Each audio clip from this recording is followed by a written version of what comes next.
Hey, it's Christopher, and you're listening to Winning, Watching, and Wrecking. Las Vegas is in the books.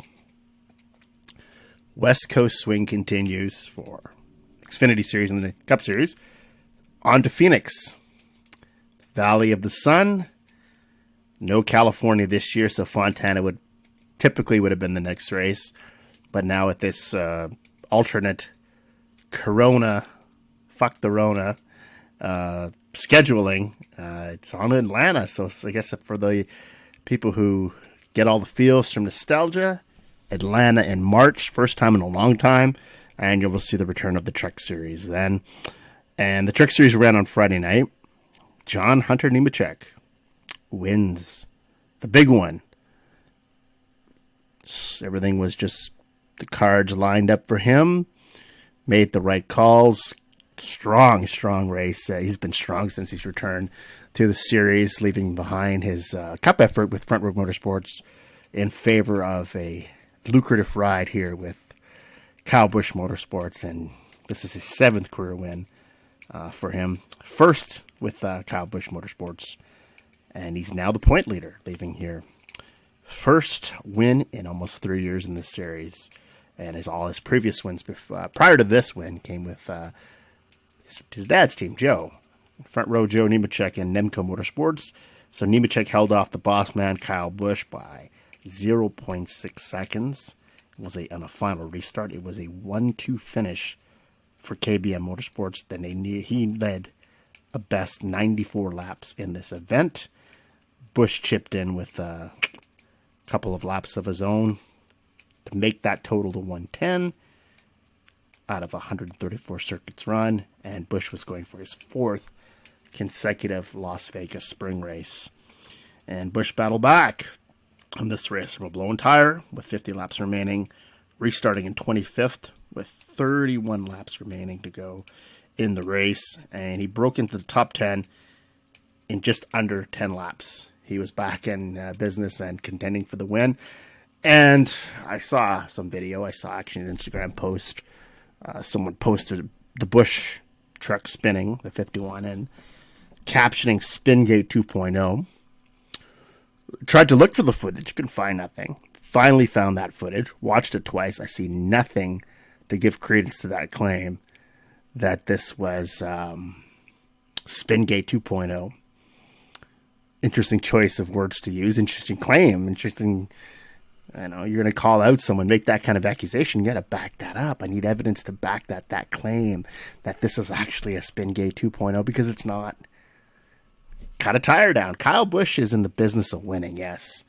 And John Hunter Nemechek is his driver. And it's in his best interest to win the championship if John Hunter Nemechek wins. Lots of cash and prizes. Get to go to the pay window. Get the winner's purse if you claim the Truck Series championship. And not only that, Busch is an extremely competitive driver. He loves to take the record book and rewrite it. So I think if he had an opportunity to go for 4 consecutive spring races, that also just pads his stats. So I don't understand why he would have to spin and manipulate the outcome of this event when John Hunter Nemechek was running pretty good, had the strongest truck in the race, was in no danger, I think, was losing to anyone else but Kyle Busch. So whether it was him or Busch getting the W here, don't think it really mattered. So I think these claims are just absurd. I think it's just more of the casual fans or the people that don't quite understand the business of racing just hating on Kyle Busch. I think it's real easy to do that, to hate on folks for no particular reason. And that's why NASCAR fans are a lot like, the wrestling fans and WWE, AEW fame, that you claim this is fixed, but you want to believe that fiction is reality. So in this case, the races aren't fixed. And I'm so sick of hearing that this is fixed. And you'll see that. And we've talked about this before and it's been done. Yes, the Spingate was a thing. Then guess what it led? It led to the demise of Michael Waltrip Racing. And they were penalized heavily for it. So I think this is a truck race that 3rd race of the season, not a lot at stake here. Of course, it is for John Hunter Nemechek, and the other drivers are who are racing for points and ultimately the championship at the end of the year. But so early in the year, I don't think anyone's going to jeopardize something that you're fighting for later down the line in really a race that was uneventful other than this, between the two drivers battling it out, mind you, and it was a great battle. So I think for those folks who want to drum up drama and, make claims that are necessarily not supported, then your opinion doesn't matter, and go fuck yourself. Nemechek led Busch on the final restart, which is 6 laps ago. So this is what Nemechek had to say when he got out of his truck, coming back to the Truck Series. That was the plan. That was the goal. We came into this year with the hashtag here for wins.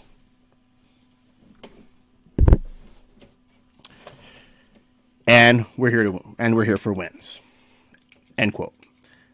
Backed it up, and I think going into this, I had a good feeling. He is my pick to win the truck title. I've said it before on this podcast, and I will say it again. This guy's going to win the truck title. It's an effort that I think has to be commended. He could have ran Cup. You go to Michael McDowell. He's got a lot of success in the front row. This could have been Nemechek. Reversal of fortunes had he stayed in the Cup Series with front row.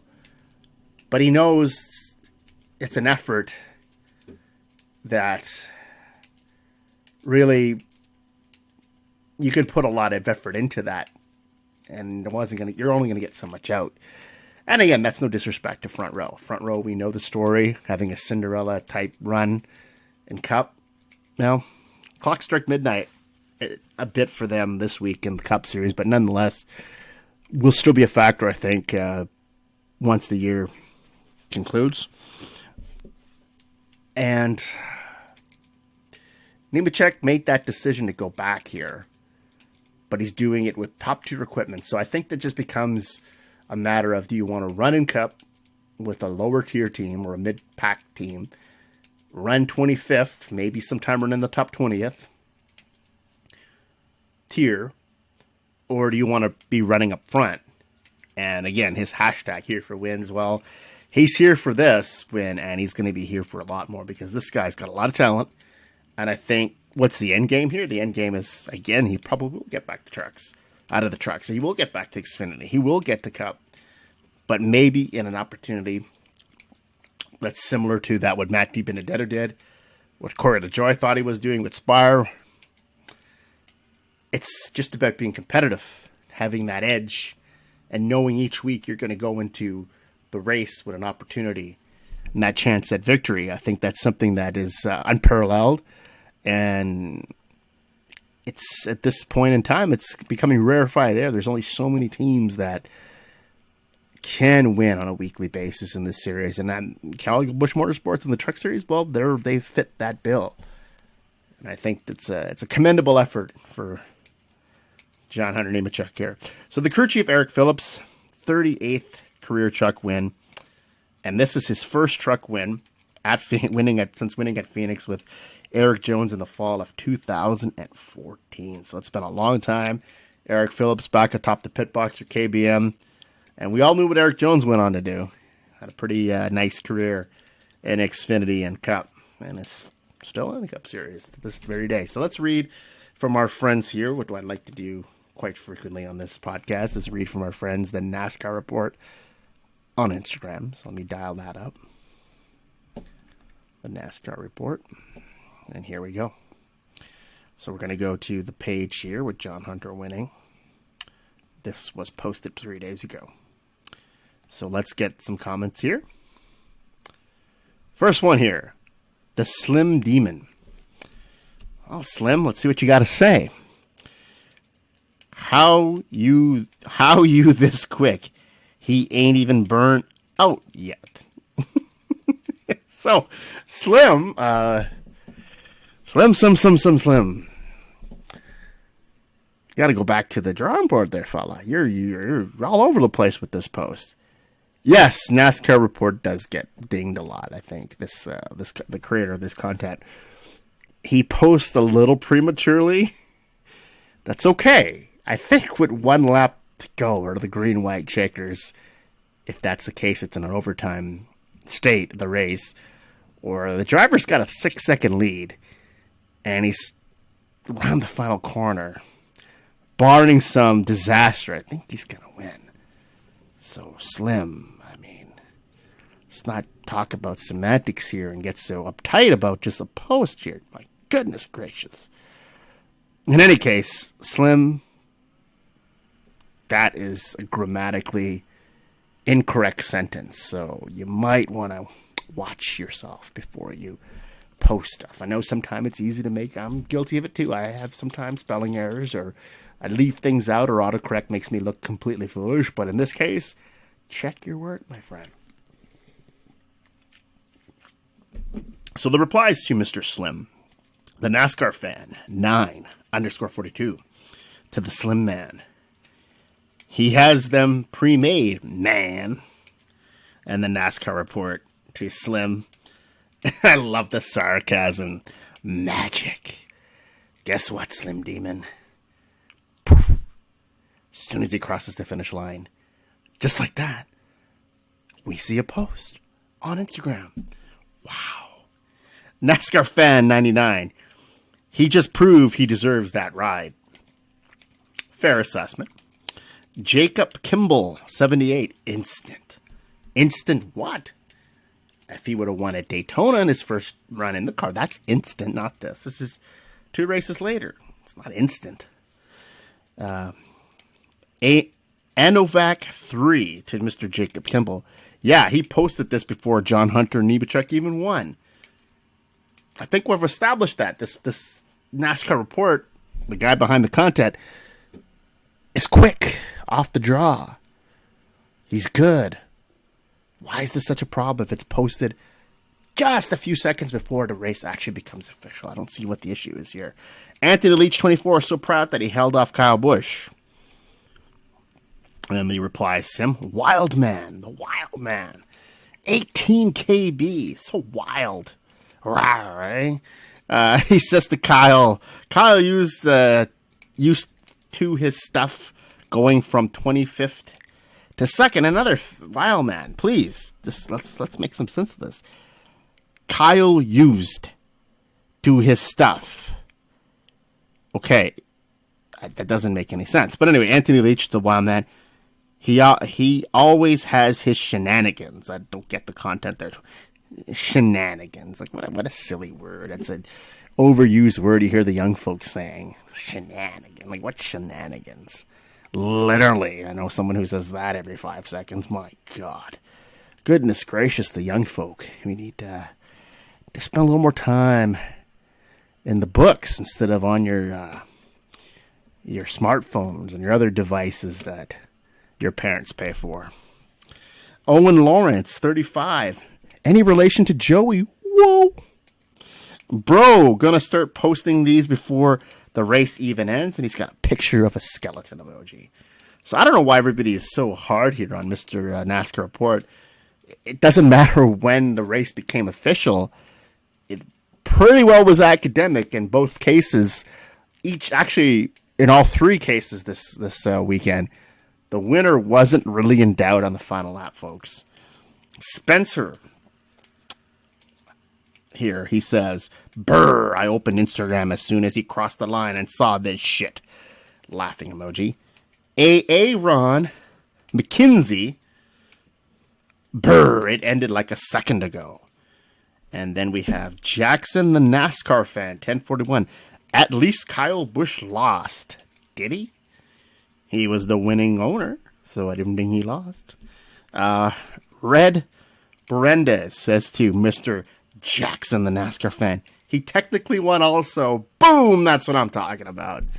I love our smart fans out there. Rowdy fan, 1851, to Jackson. Kyle was happy for his driver, so get it, over it.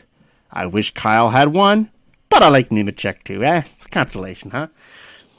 And I am Ian Perez, who we've heard from before on this very podcast. 25. Happy to see a truck regular win. Clapping emoji. Nick Newman, 1533. Hell yes, I knew it. Wish I'd have betted Bet he can easily win 7 races this year, and teams will be begging him next year. For him next year, he should be in top Cup equipment. Might happen, Newman. We'll have to wait and see.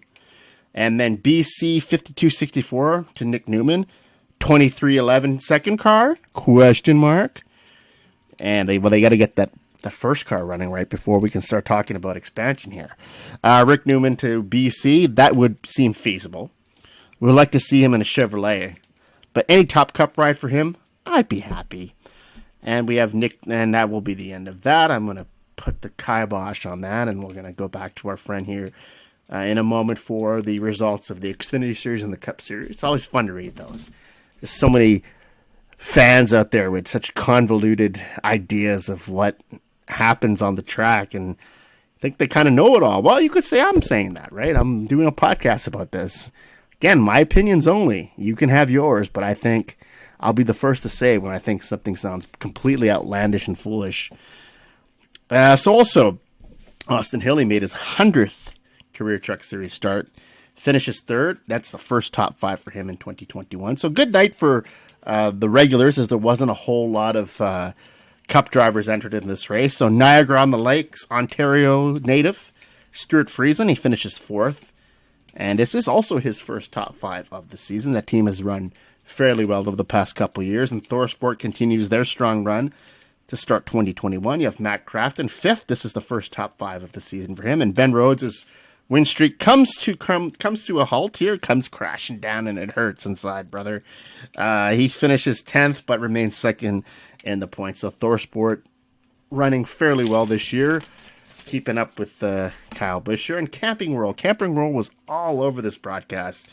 And a very good marketing strategy. It was a couple of good marketing strategies this week in NASCAR on the Cup side with Josh Bilicki. I'll talk about that later. But for the Camping World Truck Series, that's the title sponsor. So the CEO of Camping World is getting the name out there. And it's working because today, if you go and surf it around NASCARshop.com, you see a Camping World hat from Trackside. The 99 team who ran the Camping World scheme at this race in the Cup side. So you can get a hat, a new 950 hat with the snapback. Camping World, I might be sporting that later this year. We'll see. But Grant Enfinger and Parker Kligerman both get rewarded for giving Camping World a good name on the track, representing, being company men, and getting themselves a nice little bonus as they collect an extra $25,000 from series title sponsor Camping World for their top 10 finishes. Enfinger finished 7th and Kligerman was 8th, and the series sponsor offered an incentive program this week with an extra payday available for the 10 trucks that were carrying the Camping World sponsorship on the hood this week, and a bonus was awarded for had someone won the race with the Camping World sponsorship. If they placed in the top 5, placed in the top 10. And so lucky enough and fortunate enough was Mr. Grant Enfinger and Parker Kligerman, another fan favorite, as they do the Camping World folks proud and bring home 2 top 10 cars, trucks in this case, with the Camping World colors. So next, I think we're going to move on to the Xfinity race on Saturday. So the Xfinity Series is looking really good this year. I think that's a fun series to watch. I've been enjoying watching each and every Saturday, and something I honestly couldn't have to say 5-6 years ago. So AJ Allmendinger takes the lead and held off the field on the final restart with 12 laps remaining to earn his 4th Xfinity win in the last 16 races. Allmendinger is getting quite comfortable behind the wheel of that Kaulig Racing Chevrolet, and was really in contention a couple weeks back on the road course, and then Austin Cindric, I guess, just didn't want that healthy competition and decided to race recklessly and not only ruin his chances of winning because Ty Gibbs outraced him at the end, and Allmendinger had a miserable day, but now Allmendinger now is neck and neck with him in the win department, 1 apiece. And this is his 6th career win in the series. And only in 31 starts. I was kind of shocked to see that. I know he was racing part-time with colleague the last couple years and won some races for Roger Penske when he was with Penske. But I didn't think he only had 31 starts. He's going to run the full series this year. And his second win on an oval, he won Atlanta last year. Guess where we're going next week?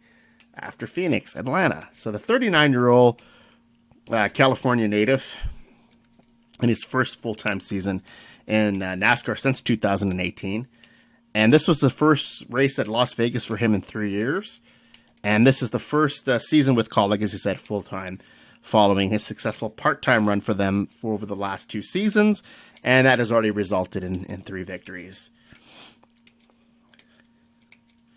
What stands out to me about Allmendinger is that he's relishing this opportunity with Kaulig. That here's a guy that's had so many start and stops in his career. It goes all the way back to kart, and it looked like he was going to be one of the top players in that series till just finances, dollars and cents got that series folded up.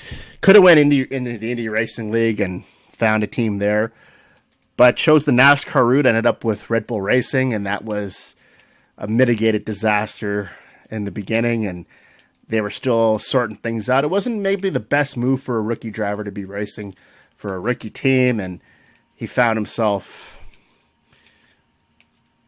laid off from that job, and then he would find himself with RPM. Had some good runs there, brought that team some stability. I like what he did when he was with RPM.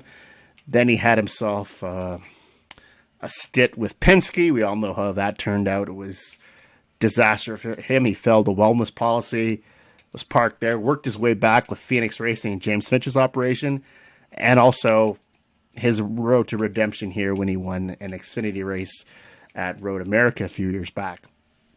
And then he had that long stint with JTG Doherty, which ultimately only had 1 playoff appearance and 1 cup win. So a bit of a disappointment. Reinvents himself here, takes a step back, goes to the Xfinity Series, and has found himself a nice home here with Kaulig, and it's just working out really well.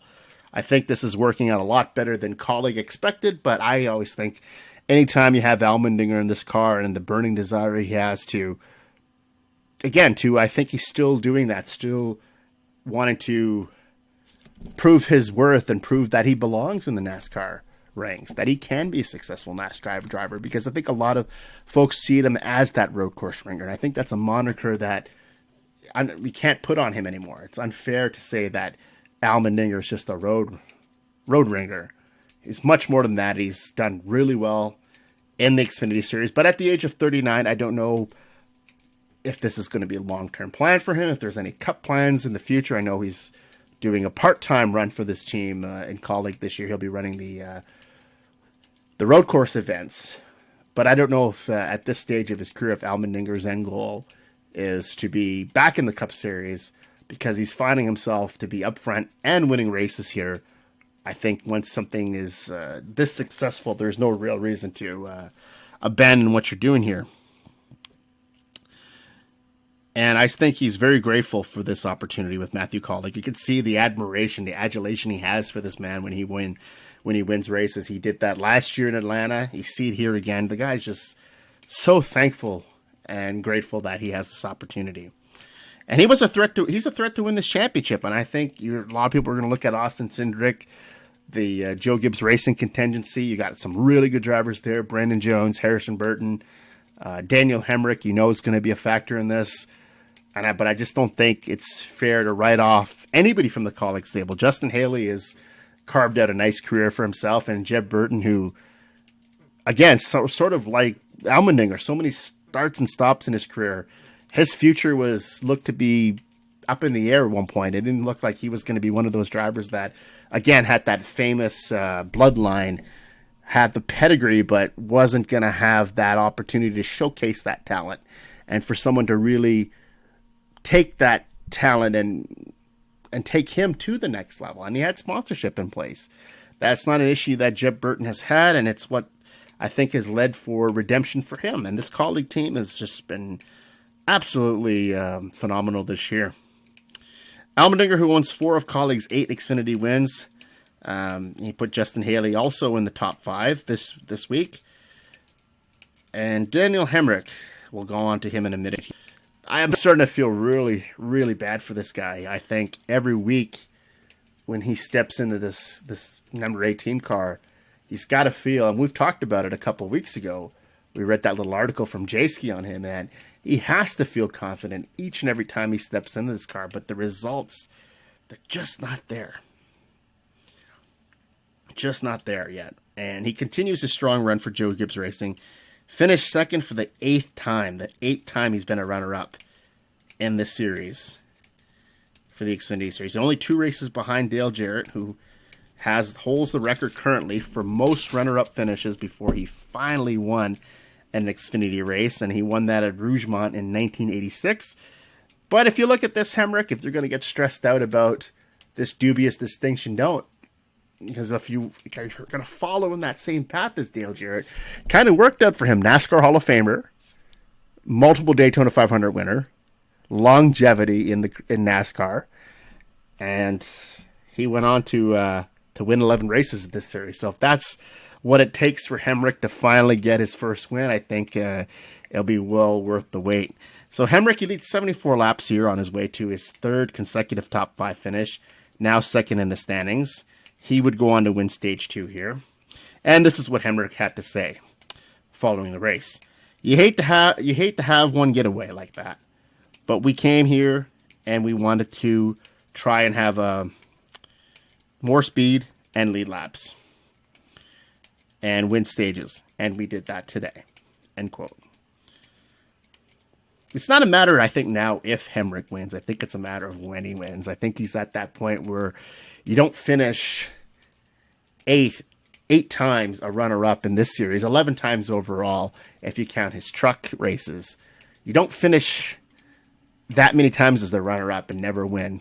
He has the talent. He's had the cars. For whatever reason, the stars just don't align for him on this very day to get the win, or any other day where he's been in contention. But there's one day it's all going to line up for him, and this is going to be a distant memory of days gone by, and Daniel Hemrick is going to finally get his just due. And when that day comes, I will be very happy for him, because this guy is a good race car driver. He's been very patient over the last couple of years. He's been up and down, as you know, from Cup back to this series, and is starting to gain credibility again. And he's going to be a driver that you want to watch. And he's fun to watch. He's led a lot of laps this year. Just a short period of time, and there's still a lot of racing left. So he's going to be someone that you're going to have to circle and underline that in red, because he's going to win a race sooner than later. Brandon Jones finishes 3rd. 3rd consecutive top 5. Now 3rd in the standings. Leads 28 laps in this race. Austin Cindric, maintaining the point lead, finishes 4th in this race. Led 43 laps. 163 laps led on the season in the first 4 races. He won the first stage. Rallied back from a tire going down. 55 laps into this event. And Cindric, the defending champion of this race, showed incredible strength and looked like he was going to be, another car to beat. And he's going to be tough in this title fight, no doubt. He's just the guy that I think came into his own last year, had that incredible run with Chase Briscoe. They were the toast of the series. And here, I don't mind Cindric, but I just think he seems to get himself in a lot of precarious positions. And I still think the way he raced Almendinger on that road course, it wasn't the mark of a champion. Championship drivers don't race that way. And for whatever reason, he's going to win more races than this. I think it's not going to be the only race he's going to win is Daytona, but I think you still have to have a lot more respect for the other competitors out there. And as a defending champion, you have to represent the series with integrity, and you have to also have a lot of respect for your comrades on the racetrack. So another Las Vegas native here, Noah Gragson, scores his first top 5 finish of the season. JR Motorsports teammates were 6th and 7th, as Josh Berry continues, as he ties his career best here of 7th, and is continuing to get himself acclimated to these Xfinity Series cars. So that looks like a pretty good move from Dale Jr. to put him in that car. And Michael Annett finishes 6th. his first top 10 of 2021, and will make his 300th career start at Phoenix on Saturday afternoon. Noah Gragson, I think we're not going to really rip on him too much this week. I think he had enough last week at Homestead, Miami, but I don't know.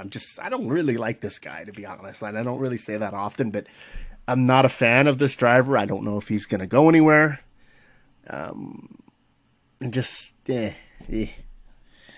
Haley here, 8th place finish, leads 5 laps, and has a strong race car. Looked good, was running up front. He's 5th in the standings, so again, part of that strong call of contention. So Jeff Burton, 10th place run, top 5 streak comes to an end, unfortunately, but consolation prize, he's in the top 10 in the first 4 races of 2021, 4th in the standings, and he's really the unsung hero at Kaulig Racing. I think he's been in positions where he hasn't looked very good, but finds a way to get there in the end and find himself in contention for the win. And Harrison Burton rounds out the top 10, 9th place finish for him, 8th in the standings, 3 top 10s for 2021. Off to a bit of a rough start compared to what he had a year ago, where he had the 1 win in the first 5 races, 4 top 5s a year ago, to what he has now, and he was leading the points. But Ben Bayshore, the crew chief that he was working with last year in his rookie campaign, moved to the 18 Cup team. And that is the only crew chief that Harrison Burton had worked with to this point. I think he's feeling the effects of that departure from Bayshore, who went on to, and is getting that Cup team going good with Kyle Busch. Kyle Busch had a nice run this weekend in the 18. But Jason Radcliffe is on the pit box for Harrison Burton this year. 54 career Xfinity wins, 15 wins for Christopher Bell in 18 and 19 under his guidance.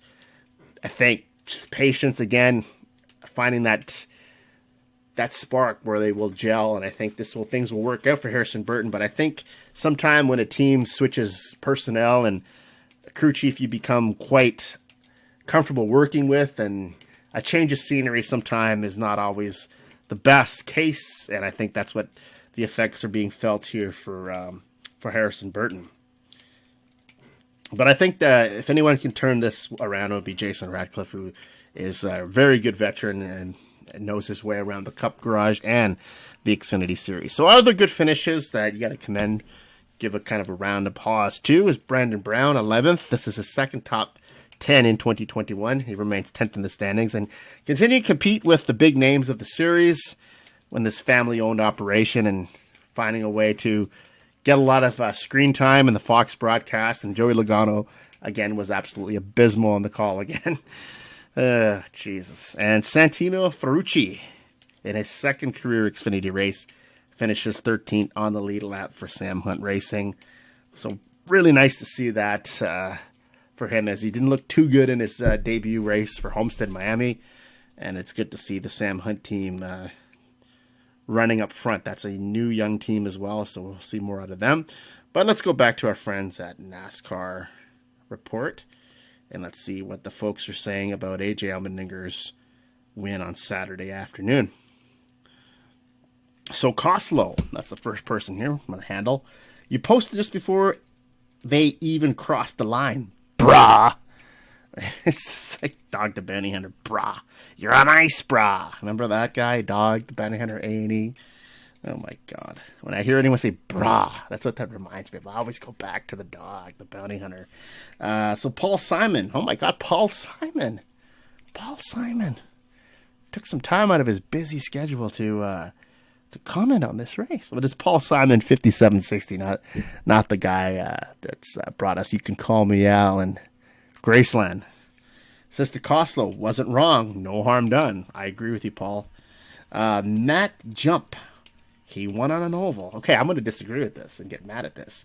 I'm going to rip this apart because he already won on an oval, you fucking piece of shit. Are you watching what we're watching? He already won on an oval last year. Goodness gracious. And he even has the audacity, this idiot, to capitalize. He won on an oval. He won on an oval last year. And we have Matt Thiessen here, says to again, and he does it, and I like this guy. He has it in all caps again. No shit. Watch. Are you did you forget, or you just don't watch what we watch because he already did it? So Ben Minator says, so stupid they need to penalize people who jump the restart. He jumped the last 3 common NASCAR. I have no idea what that means. That is, again, such poor grammar in these Instagram posts on this page. Feel bad for the NASCAR report. So BC5264 says to Ben, you don't get penalized for beating the leader to the line after the initial start. And then Ben goes back to BC5264.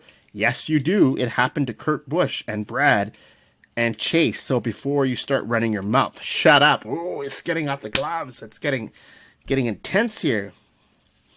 So BC5264 to Ben on the initial start, but not after. And they're going back and forth here. Now this is Ben back to BC. Again, you don't know what you're talking about. And Coline.118 says to Ben, second place can't not control the start. That's the rule. Second place can be first to the line if first place fires off first. Then Ben to Coraline, shut up and show me where it's supposed to say me, but he says show my where it said that. Okay, Ben. Like this Ben Minator is a complete imbecile with these comments. And then John M _JR14 to Ben, they're right. You're the one who needs to do some research. Oh, this is getting really aggressive here. So Ben to John, again, show me where it said that or shut up. And then BC to Ben, the NASCAR rulebook.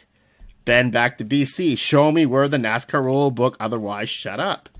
And then back to Ben here, BC to Ben, and Bob Pockras has also said it. So I guess if Bob Pockras says it, it's got to be legit. Like Wikipedia, you find it there.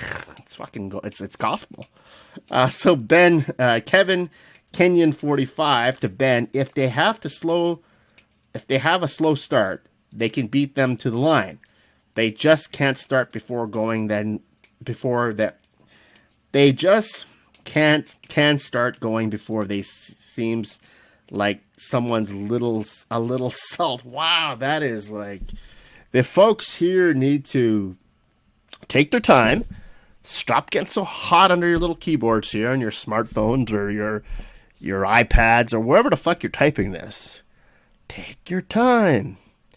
Check your work, because it's a fucking tongue twister trying to read what you're trying to say, and you've got grammatical errors, and you're leaving out letters, you're leaving out words, and I'm having to interpret this, translate it to the folks that I'm reading this to. So, my goodness. And then Ben, back to Kevin Kenyon again, show me or shut up. Okay, Ben, why don't you shut the fuck up?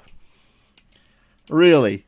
Like, honest to God, and I feel bad for this individual who's so delusional that he has to argue with folks on the comment page of a NASCAR post on Instagram. Come on, man. Title to your opinion, but stop telling people to shut up when you don't know what you're talking about. And then we have here, again, I'll just read. He tells a bunch of other people to shut up, and then he says to someone by the name of the Kraken, I've watched NASCAR for only 20 years. You probably watched since yesterday. Okay, Ben is getting really hot here. And then the Kraken back to him, buddy, there's a difference between doing just because you watched it for 20 years. Don't mean shit. You can pass the leader on restarts, not the initial start. And then Ben finally says to Kraken, goodbye.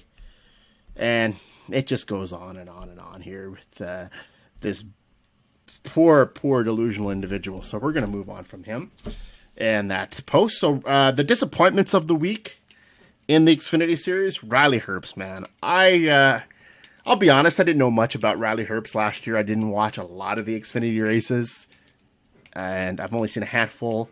He got kind of a bad rap. He's got that Monster Energy sponsorship with him.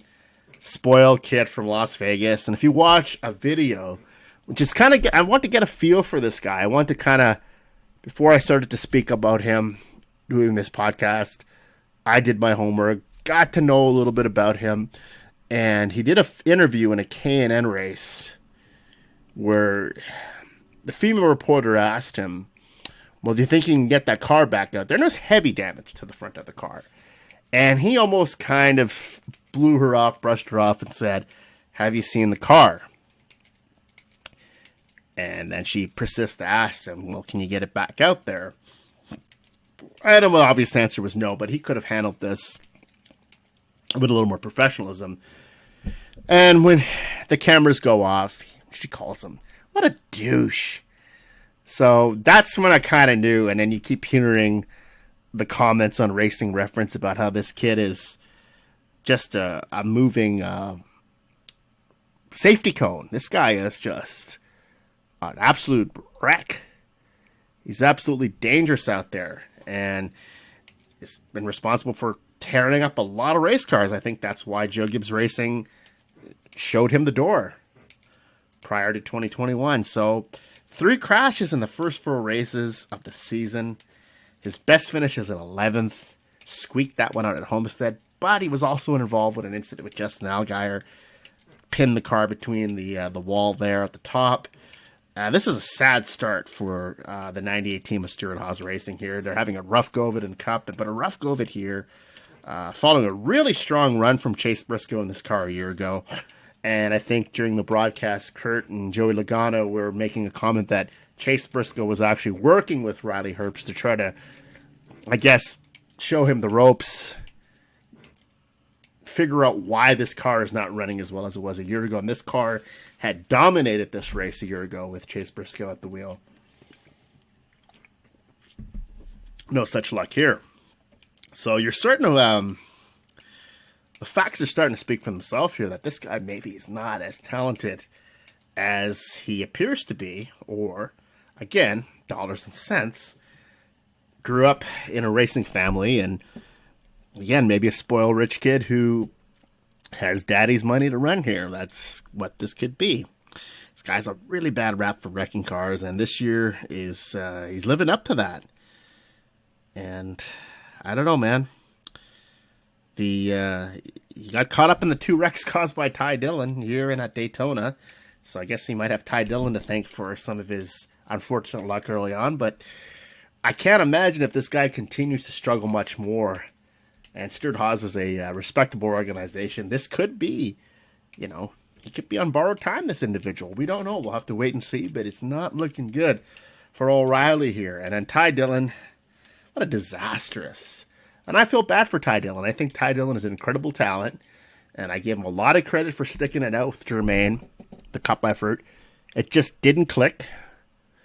But he's had that moniker as a guy who's there because of his grandfather's team. And he's one of those silver spoon. That's what Kevin Harvick used to call them, the Dillon boys. Disastrous 2021 continues. Finishes 31st here. 37 at Homestead. Caused the big one at Daytona. Managed a 14th place run somehow out of this. And this is his second to last run in this car. And he knew that as it was reported in the pre-race that on the warm-up laps and was reporting from pit road. I think it would have been Regan Smith, I guess I will say it is. I can't remember if it was Regan or Jamie Little, but it doesn't matter. Anyway, one of those pit reporters had reported that Dillon had told them prior to the race that he needed a good day in this car because there's not a lot of guarantees past this opportunity with Joe Gibbs Racing. Limited schedule in this car. Hasn't really made much of the opportunity. He's got Talladega left on the schedule.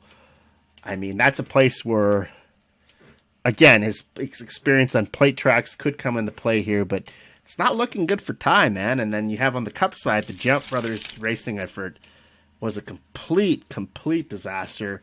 They missed the Daytona 500, 19th on the Daytona road course, and might be returning to Bristol on the dirt track, but no guarantees there. So I hope it all kind of works out for him. He seems like a really good kid. I think he has a lot of talent, but for whatever reason, it's just going through a rough spot in his career, and I hope he comes out on the other side of this, but it ain't looking too good right now for him. And also some other news around the Xfinity Series here comes from Our Motorsports. They purchased the points from the Ram Brothers Racing Team. On March the 4th, Our Motorsports announced that it has purchased the points from the 23 car formerly of Ram Brothers Racing. Originally was scheduled to run the 03 car for the full season, And now with the new qualifying format, the team didn't have any points to lock themselves into the first race at Daytona. So they had Jason White in the car, brought the car home in a top 10 finish. The deal was finalized this week, and Tyler Reddick was to drive the car at Vegas. He drove also at Homestead, but got disqualified, as we know, and he finished 12th here. And Blaine Perkins will run the next 3 races in this car, starting at Phoenix. He'll make his the Arco West standout. Blaine Perkins will make his Xfinity Series debut. Not sure what this means for the Natalie Decker announcement prior to the season, where she was to run the 5 races.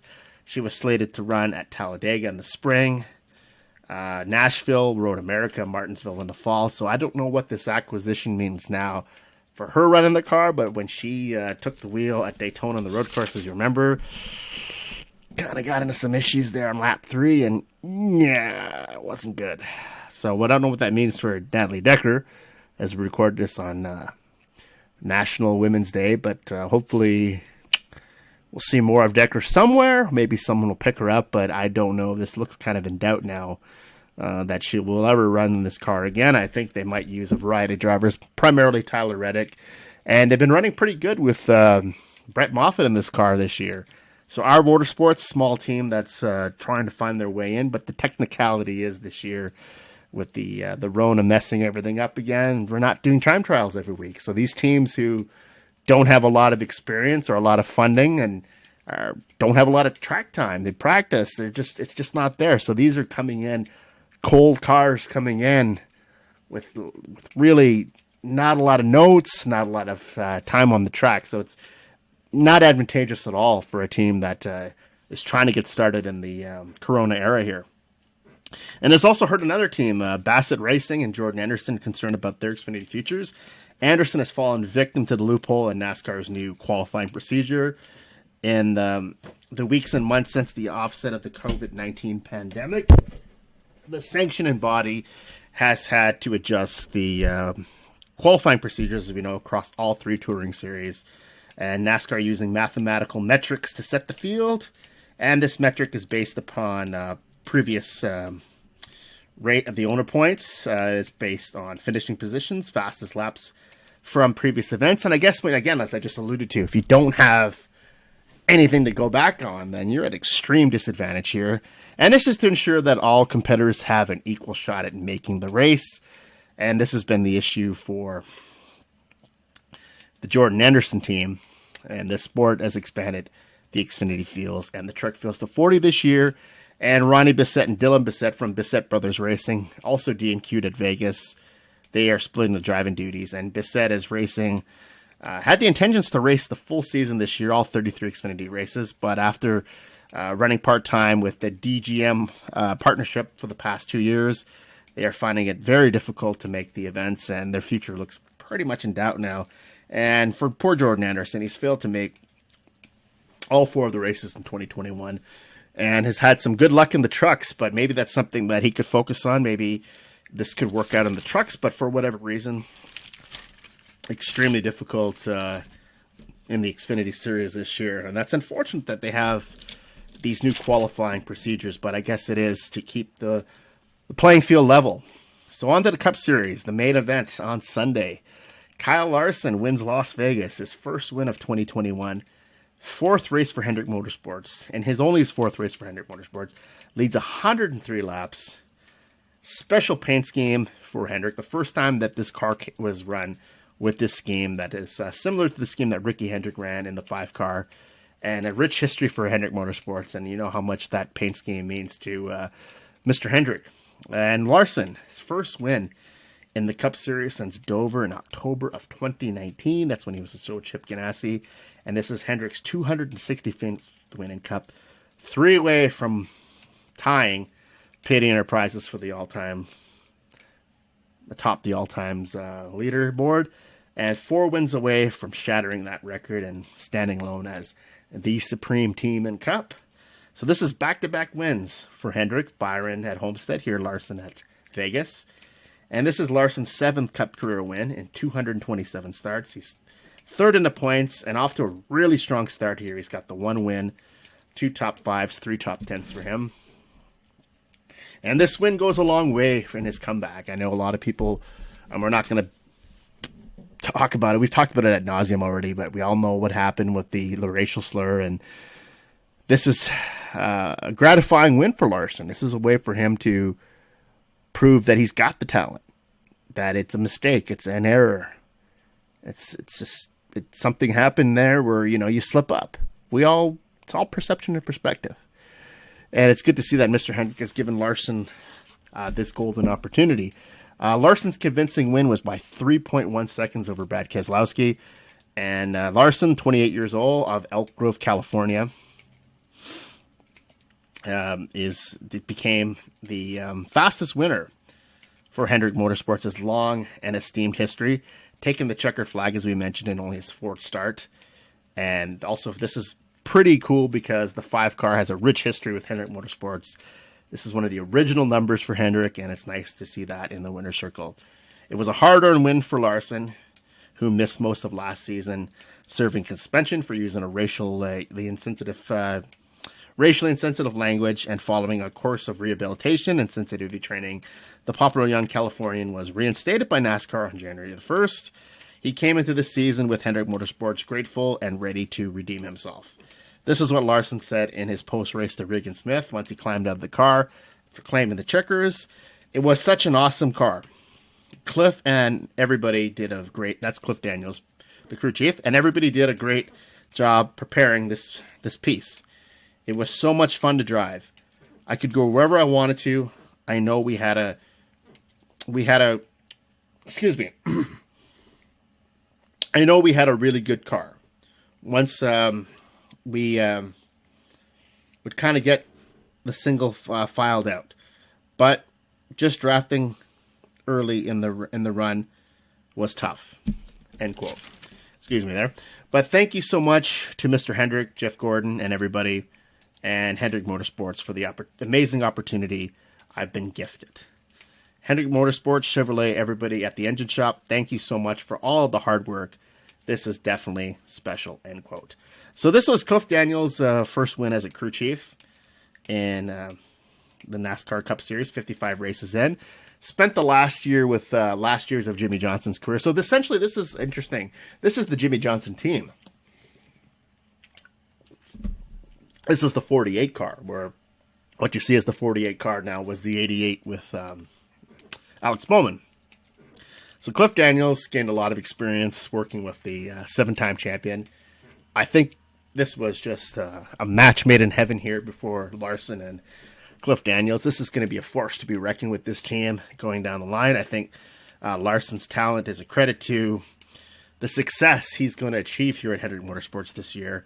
And previous drivers, Joey Logano and A.J. Allmendinger, who also had to make a run at Redemption with, Kurt Busch and A.J. Allmendinger, who had to make a run at Redemption with lower tier teams. They're both into Phoenix Racing Equipment.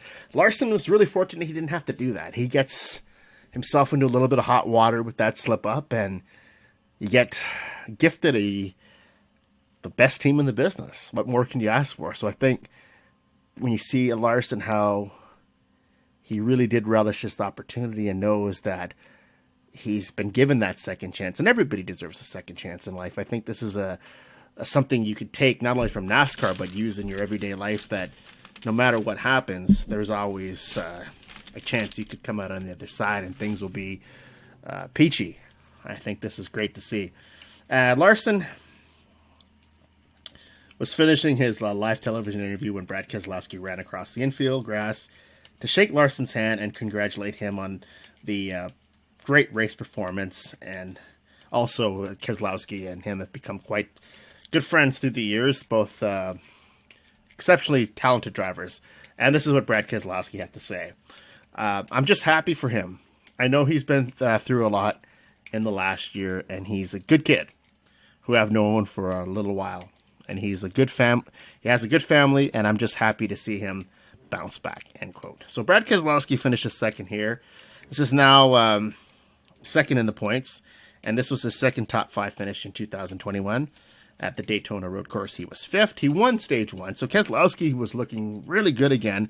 Looked good at Homestead in the first half of the race, too, but faded at the end there. But great finish for Keselowski. This was Keselowski's 8 top 5 at Las Vegas in 16 career starts. And Keselowski led 27 laps and had a really fast car that kept up with Larson. But again, and the Joe Gibbs Racing Toyotas, just not a lot of time on, maybe a few more laps, had a caution come out. Would have been a nice shootout here. So another Penske driver that had a good day was Ryan Blaney. Finishes 5th, his best finish of 2021. Moves him up to 15th in the points. Got off to a really slow start this year. So he lead 1 lap, and this was Ryan Blaney's 5th place finish at Las Vegas in 10 starts. And Joey Logano's bid for 3 consecutive Las Vegas spring races came to a crashing halt. He finishing 9th, leading 7 laps, and remains 5th in the standings. Exceptional day for Joe Gibbs Racing here. Kyle Busch, 3rd place, ran at his home track. The nice paint scheme he was running, the nice color of green. It was the Ethel M scheme. And Busch stayed out on the pit road and a post-race to talk about his day. And he remembered, he brought up about his grandmother taking him. This chocolate plant that was sponsoring his car on this day was based in Las Vegas. There's another location, I believe, in Arizona. So it's pretty cool that he said he remembers he doesn't remember it, but he was told that his grandma used to take him to this chocolate factory when he was a youngster. So it was pretty cool that he got to race that paint scheme at his home track. And he said, Busch said that he feels like this team has come together with Ben Bayshore and at the helm, and this is the first top 5 finish for this team in 2021. And he had a nice climb. He was kind of hanging around 11th, 12th, 15th, top 15 first half of the race. And he kind of climbed his way up to the top there near the end. And in typical Kyle Busch fashion, was there when it counted and had a really good chance to win. Again, same thing. Had this race gone into a green-white checker finish, he definitely would have had a shot at this for sure. Denny Hamlin finishes 4th, led 47 laps, 3 top 5 finishes for 2021, and he maintains the point lead. This is what Hamlin had to say. We were good on the short runs. Just didn't quite have enough long run speed. Certainly thought it was a good start. We'll just go back to our data and try to figure it out what we need to do better here when we come back here and when it really counts, end quote. And this is a statement, I think, from Hamlin that shows a lot of confidence in his team and his ability. This is his best start to his career. And then he's doing really well here. And I think the resurgent Denny Hamlin has been one of the top storylines in NASCAR across all 3 series in the last couple of years. And I think he's right. He's showing that really maturity that he knows that when they return here, this is where the finale is going to be again this year for the championship. This is something you can go back on. You look back on this kind of day. Didn't end in the checkers for him, but this is a day where you can go back and say, this is where we got to pick up on when we come back here in November, maybe with a chance to win the championship. Would not be shocked at all if he is in the Final Four again. And then this time maybe taking home the trophy. Truex finished 6th. Martin Truex Jr. Led 6 laps. 2nd consecutive top 10 finish for him. And Christopher Bell was 7th, 5th in the standings. And Joe Gibbs teams seem to be hitting their stride here. We know Bell has already won. And Hamlin is off to his best start in end of his career in the Cup Series. And Truex and Busch are starting to find their footing. So the Joe Gibbs Racing team, who's expected to always be out there and laying the beat down on everybody, is starting to finally piece it all together here. And we have last week's winner, William Byron. He leads 25 laps here, finishes 8th, 11th in the standings. And Chase Elliott, the other Hendrick car, finishes 13th, led 22 laps, but after overcoming several issues, his team had jack issues in the pits and contact with another car and multiple really lengthy pit stops multiple times. That really cost this team. And this team is now, despite their tough runs, 21st on the road course, 14th at Homestead, 13th here. He's still 4th in the standings, so that's the mark of a true champion. But this is a team that really needs to get it going because Chase Elliott is a very streaky racer we've seen in his career where when he's on, but when he starts to get in these these really tough periods, he seems to really have a hard time breaking out of them. So it'll be interesting to see what Chase can do at Phoenix. This is the site of his championship win last year. He seemed like he was a driver that was just the driver of destiny, really, and I think that's what led to the win. But could definitely, hopefully, can recapture some of that magic at Phoenix this week. So Eric Jones, he records his best finish of the season, 10th, and his first top 10 for RPM Motorsports since Daytona last August with Bubba, and the best finish for Jones since the Charlotte Roval last October. He was third in that event. And a great finish for RPM and Jones. I think a lot of people were skeptical of this pairing, thinking that, you see a lot of people online saying this is the end of Eric Jones' career. He's going to go run that junk at RPM. And the driver that was in the RPM car last year, Bubby Wallace, well, his sponsor's DoorDash. Well, his hopes are getting pretty dashed pretty quickly now because this team is struggling, the 2311 team. They're really starting to work up the growing pains and the bugs or whatever it is. But Eric Jones, man, a nice solid top 10. I know it's a 10th place run, and it's progress. It's really good to see. I don't know, and Eric Jones, I think, is often forgotten for his runs with Joe Gibbs Racing. They didn't result in championship runs or even a chance to be in the Final Four, but his numbers are very consistent and fairly respectable. So I think with RPM this year, it's all going to be, again, about acclimating to this new car, the Chevrolet, and being with this team in this system. It's a single car team. There's an alliance with RCR, but I think for Jones, it's important that he, proves those naysayers wrong and has a good run with this team. It'd be nice to see. So other teams that had nice little runs at Vegas was JTG Doherty Racing. Ricky Stenhouse finishes 11th. This is his best finish for himself in 2021, but has been in the top 20 in all 4 races. Ryan Preece, 15th, third top 20 finish to start the year, 13th in the standings, so not bad for a team without a charter, as it's been talked to death about this team. And Michael McDowell, well, he leads 9 laps here on pit strategy, finishes 17th, but it's nice to see that Front Row Motorsports team run up front. I know he may not repeat the same success he had at the Daytona 500. That might be his only win of the year. It might be the only win of his career, but it's still nice to see him really having a great run. So him and Harvick, both their top 10 finishes, streaks, come to an end. And a disappointing race for Stuart Haas Racing all the way around. I think we're talking about disappointments of the race. Let's talk about Stuart Haas, man. Kevin Harvick finishes 20th. No laps led. Top 10 streak comes to an end, as we talked about. He just faded from the pole position. For whatever reason, could not get it going right. Same issues for Harvick here. Somehow, with these issues, remains in the standings at the top here, near the top. But less than stellar run for him. It was a bit surprising. Chase Briscoe, 21st. No finish better than 18th in the first 4 races. 25th in points. He's not really running away with the rookie campaign either. Like, he's expected to single-handedly win this thing and a landslide over Anthony Alfredo. But Anthony Alfredo's keeping up with him. He's outrunning him, yes. Briscoe still has better finishes. Alfredo's outran him once, head-to-head. But, I don't know, Alfredo's got more TV time. He led a lap. Is in this event. So, similar to the run that John Hunter Nemechek had in this car last year at Front Row, they'll run off Anthony Alfredo.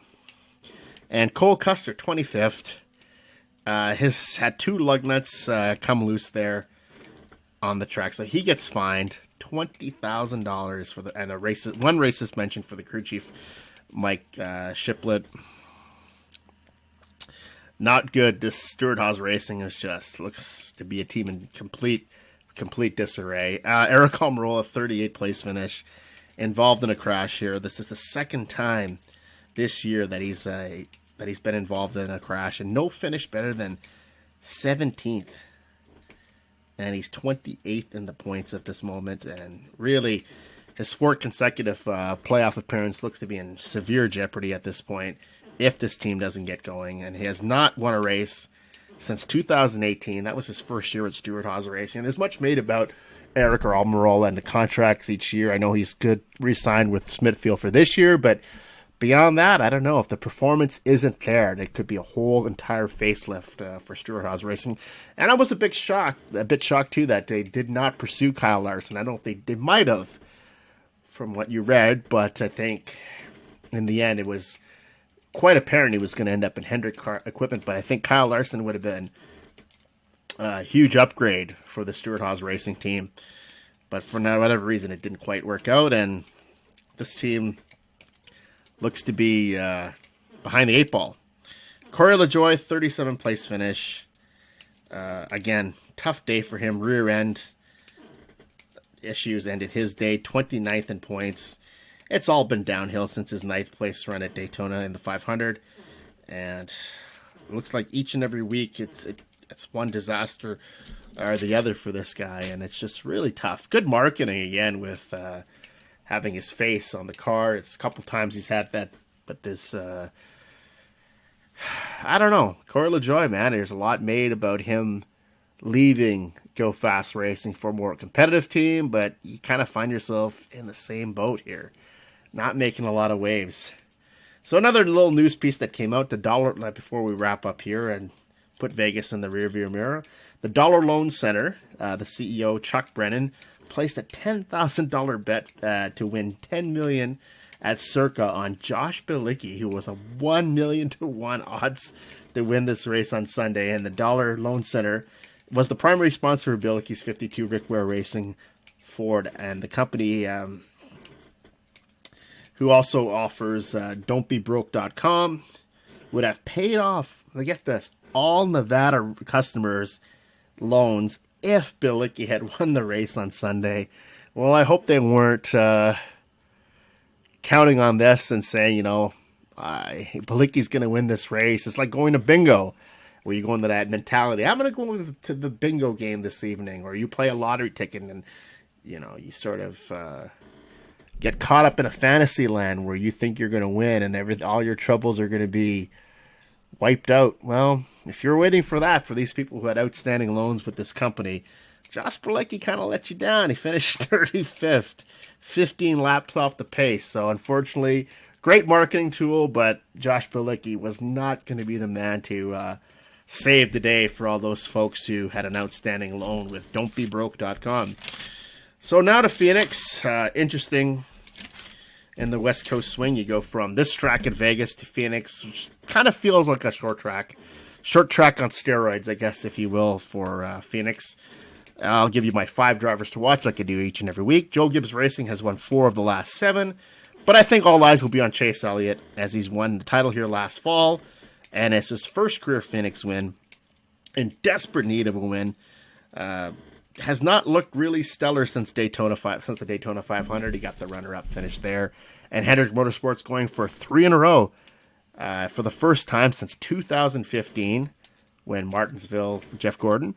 Then he had Jimmy Johnson at Texas and Dale Jr. at Phoenix. So any one of the combination of drivers could do it, but I think it'd be nice to see Chase Elliott do it. He was on the pole twice at Phoenix for both races in 2020.